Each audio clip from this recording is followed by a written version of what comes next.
This is actual footage of fake beef's production process in the factory. Would you eat such meat? Would you eat these inflammable noodles? In China, the prevalence of fake products is a well-known fact, and amidst the surge of counterfeit goods, the issue of fake food particularly stands out. Food fraud not only poses a grave threat to people's health, but also erodes trust within society. Today, let's delve into some of the shocking fake food items found in the Chinese food market. Fake beef.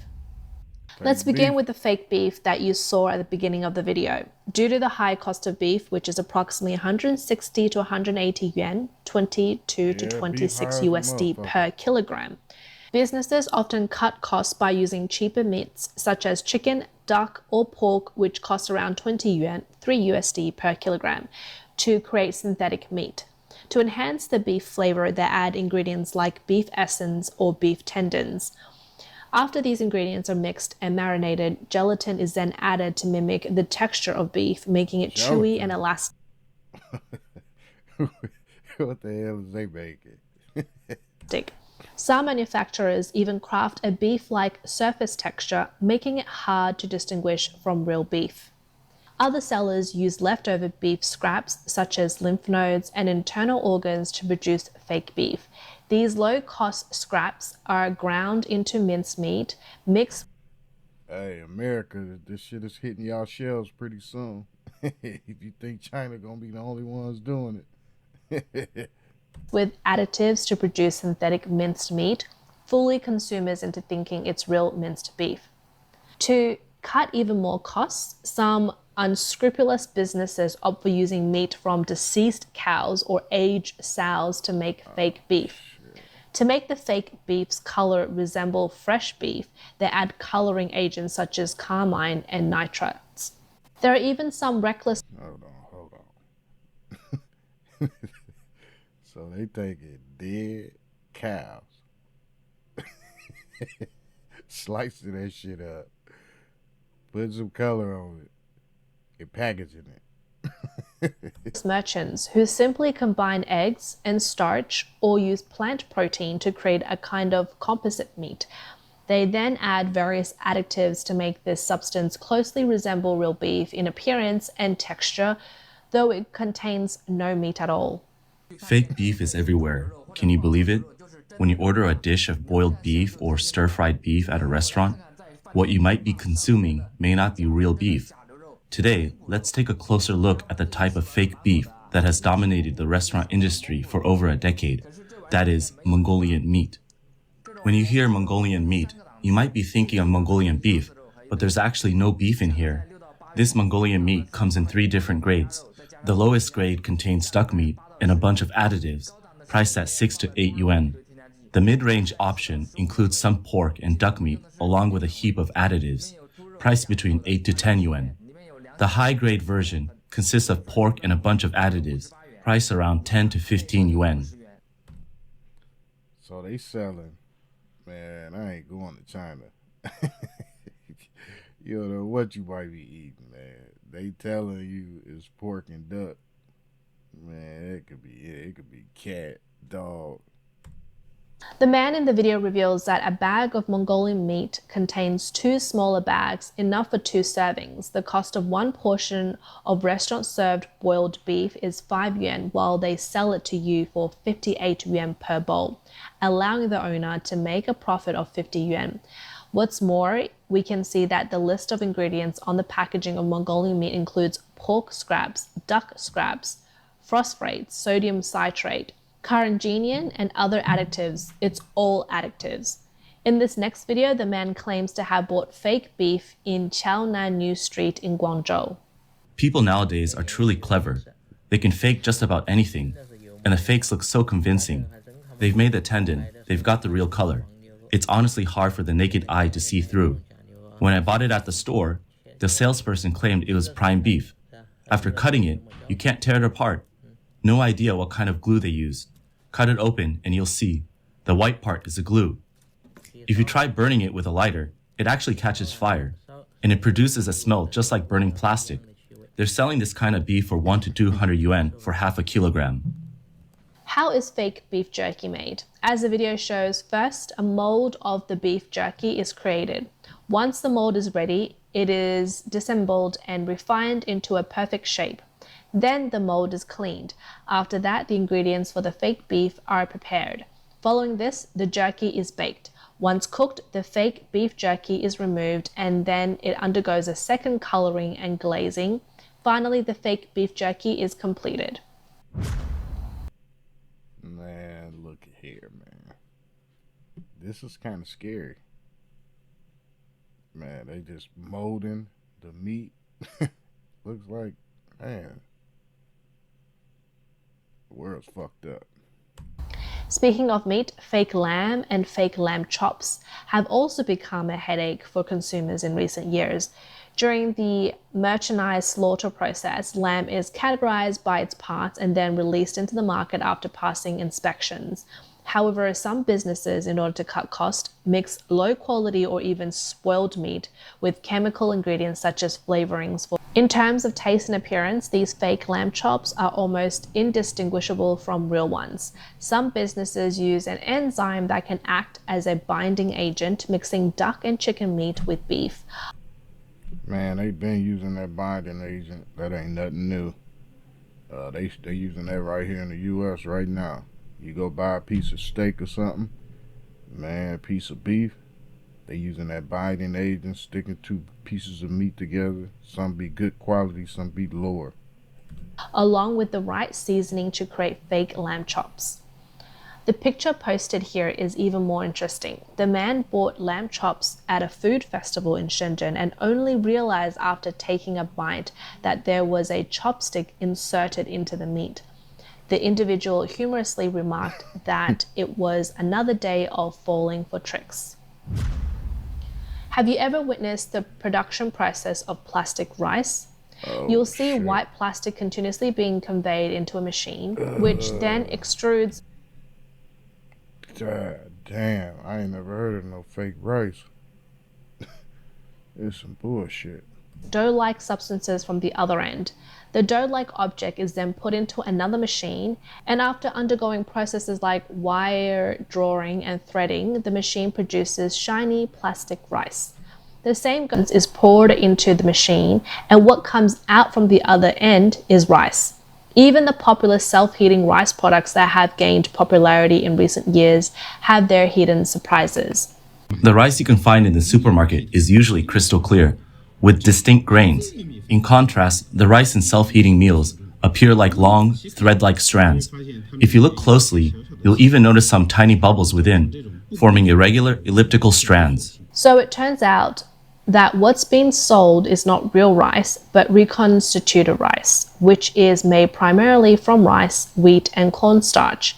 Seasonings and food additives are then added, and after a certain proportion is determined, the mixture is ground, then processed through extrusion and puffing to form something that looks similar to regular rice.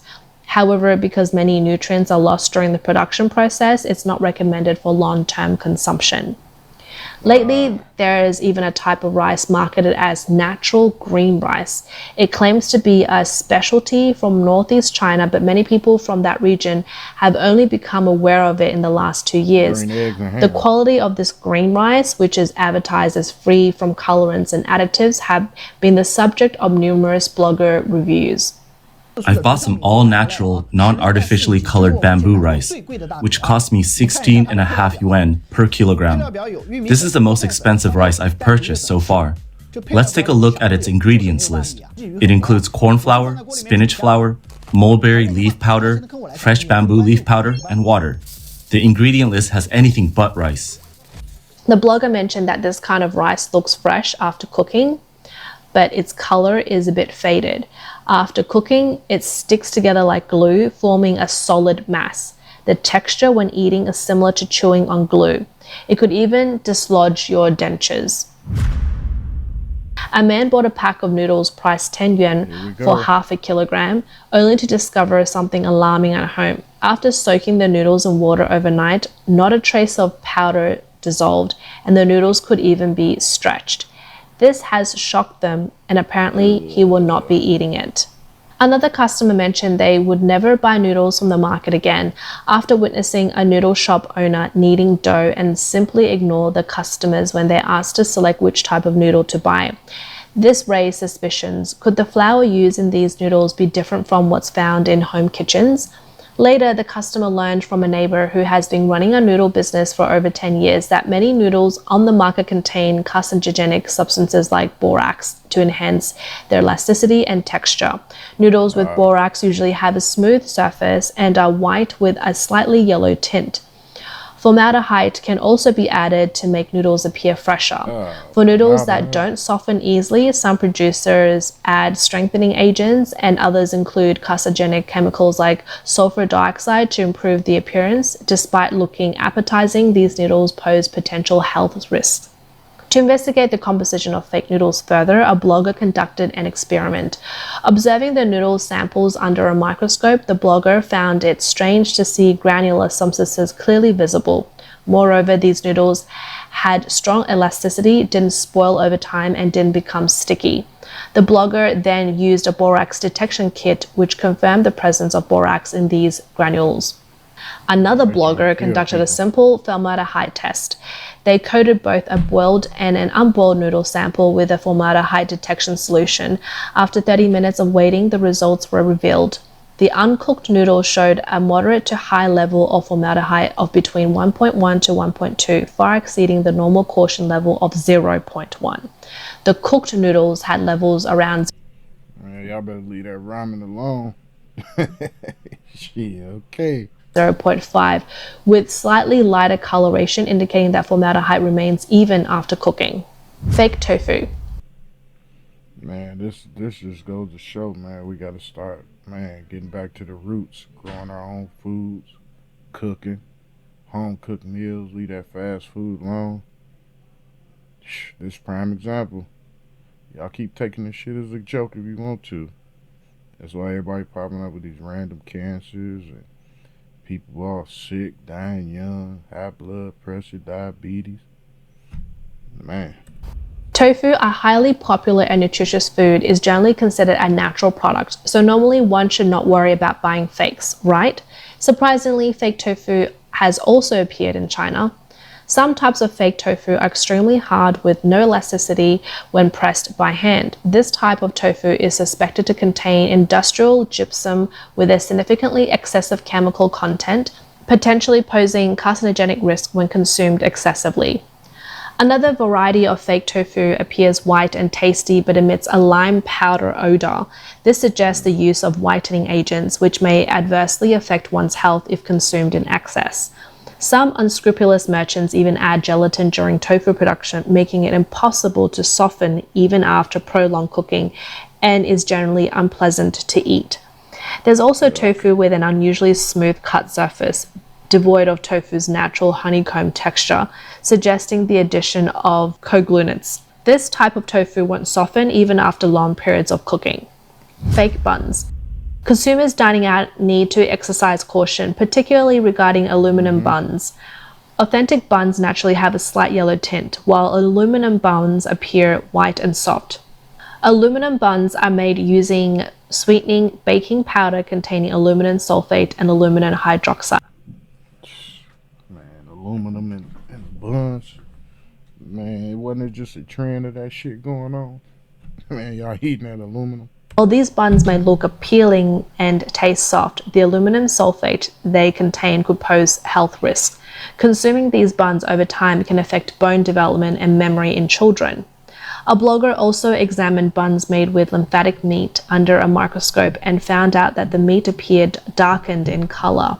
Lymphatic tissue, being part of the animal's immune system, contains large amounts of phagocytes that ingest bacteria and viruses, making it susceptible to contamination by pathogens like Salmonella and Staphylococcus aureus, and thus unfit for consumption.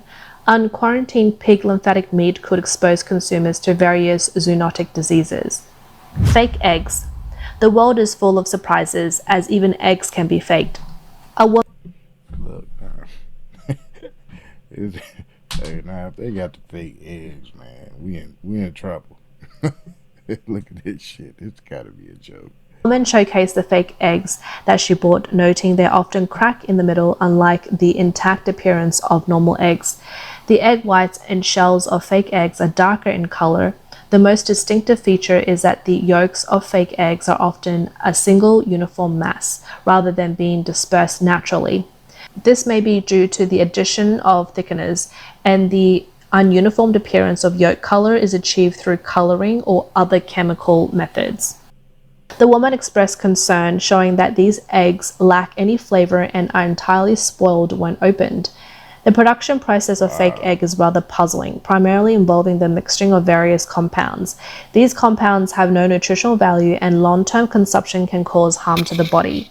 The first step is creating fake eggs as to make the egg white. Sodium alginate is mixed with water to form a solution, the base for the egg white. The solution is stirred continuously until it thickens into a substance resembling egg white. The egg yolk is made similarly, but with the addition of colorants like lemon, yellow to the sodium alginate solution.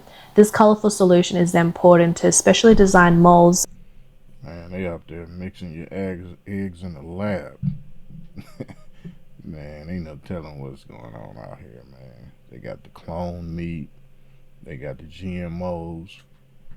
Man, look, I feel sorry for our kids. And solidified in a calcium chloride solution. The eggshell is formed from a mixture of calcium carbonate and other materials placed in molds to achieve the shape of an eggshell. It's almost unthinkable that even tea leaves. No, not the tea. Come on, man. China, y'all famous for the teas and shit. Y'all can't even get real tea. Leaves can be counterfeited. A video showcases a woman demonstrating the process of scenting tea leaves. Pour this fragrance water into a measuring cup, open the air compressor switch, aim the nozzle inside the tea leaf container, and spray some fragrance water into the container while stirring. Oh, no, man. What the fuck? This can't be real. What is that, essential oil she's adding? Man. The tea leaves. This is a process of adding fragrance. The end results are finely misted tea leaves. This is what we call fragranced tea. To enhance their appearance, some unethical businesses add artificial colorants to tea leaves during processing. There have been reports of lead chrome green being added to green tea, giving it more of a vibrant green appearance. However, this colorant is an industrial pigment that is toxic in nature and should not be used as a food additive. Manufacturers also add sugar to tea leaves, aiming to improve the glossiness and sweetness of the dry tea. The sugars used include edible sugars and artificial sweeteners. Some merchants even make use of inferior materials to substitute for higher quality ones, creating blends that are difficult for the average consumer to distinguish. The most common example of this is blending of lower quality Tieguanyin tea. Tieguanyin, a tea plant variety and also a name for a specific tea making process, often includes blends of other varieties similar to Tieguanyin, particularly among many of the cheaper options available on the market. Fake honey beehives. Honey as a natural nutritional food is Yeah, somebody been telling me about that. They in the shelves in the United States. Some of that tea, even that syrup, y'all gotta be careful, on what you put in your body. cherished for its unique flavor and numerous health benefits. However, in recent years, some businesses seeking illicit gains have employed various illegal methods to counterfeit honey, flooding the market with fake and substandard products. The most common method of faking honey involves mixing syrup and adding fragrance, making it look like real honey. This deception is hard to discern based solely on appearance. Some businesses feed bees sugar, which in the presence of ample food sources discourage them from collecting nectar, thereby saving time and increasing honey production at the expense of taste quality. Additionally, some businesses add maltose or sodium glycosate among with various additives to mimic honey. While merely affecting taste might seem harmless, some producers create fake honey by mixing alum and white sugar, which with long-term consumption can damage the brain's nervous system, leading to irreversible memory loss. Some unethical businesses use low-cost honey. Man, they getting serious with this shit, man. They'll poison your ass just to make $1. Honey to impersonate high quality honey, adding corn syrup and flavors to create honey that is difficult to distinguish from the genuine product. To ensure that you are buying trustworthy honey, it is essential to compare products from different sources and purchase from reputable sellers. Unscrupulous merchants may use cheap honey as a substitute for premium honey, adding high fructose corn syrup and flavorings, making it difficult to distinguish from the real product. To purchase good quality honey, consumers should shop around and buy from a trustworthy merchant. In recent years, not only honey, but even beehives have also frequently been counterfeited. I bought this for 30 They faking the honeycombs, man. Boy, it's real out here. yuan, which comes in a square-shaped box that looks quite appetizing. The seller claimed it to be natural beehive honey, assuring us it could be safely soaked in water and consumed. He explains upon examining a piece of honeycomb, a line can be seen in the middle. This is where the problem lies. There's this substance visible when we pull it apart, and next we'll soak it in lukewarm water to see what happens. It's revealed that the substance is made from industrial paraffin wax, which is a must use when producing artificial honey. It is highly hazardous to the human body as it contains carcinogenic substances like polycystic aromatic hydrocarbons and condensed aromatic hydrocarbons, especially when leached into warm water. Man, oh man, they got the fake seafood. Man, they got the fake crab meat already. So ain't no telling what else they got. Shit, they probably got fake catfish. Golly, man. They better have a fake salmon. We gonna have surprises, goddammit. I purchased this at the Shifang Ping night market in Changsha. The stall is called Lao Jai Little Seafood, and the sea cucumber is I'm gonna be honest, man. I wouldn't be eating that sea cucumber. That shit does not look good. priced at 96 yuan per half a kilogram. Did you think this was sea cucumber? I ate quite a bit before realizing that something was amiss. This is fake sea cucumber made from fish maw, but sold as seafood. There have been reports of a well-known restaurant Yuck. in Dalian which used sponge as a substitute for sea cucumber. Oh man, they got the sponge. Man, you eating sponge. A tourist in Rizal, Shandong, bought seafood for 60 yuan per half a kilo, only to discover the crab legs appeared to be stuffed with gluten. This man spent 400 yuan on mantis shrimp, only to find them hollow and filled with water upon opening. Some describe the current state of Chinese society as billions of lives have been sacrificed to toxic milk powder, vaccines, contaminated classrooms, running tracks, and moldy foods. China's food crises have reached a point where not eating can lead to immediate death from starvation, but eating can lead to a slow death from poisoning. The public Man. criticizes the authorities for inadequate regulations. The Chinese government's so-called food safety supervision is merely empty promises, as China's food safety defenses crumble and the dangers of poisoned food nearly spiral out of control. The food safety issue also highlights multiple challenges in Chinese society, including a lack of information transparency, an imperfect legal environment, and declining social trust. Under the CCP's regime of violence, lies, Alright, man. Basically, the moral of the story is be careful what you eat. Because the FDA right here in America, man, they ain't no better, man. You'd be surprised what type of fake stuff we be consuming. All this processed foods. So, man, hey, just be careful what you eat.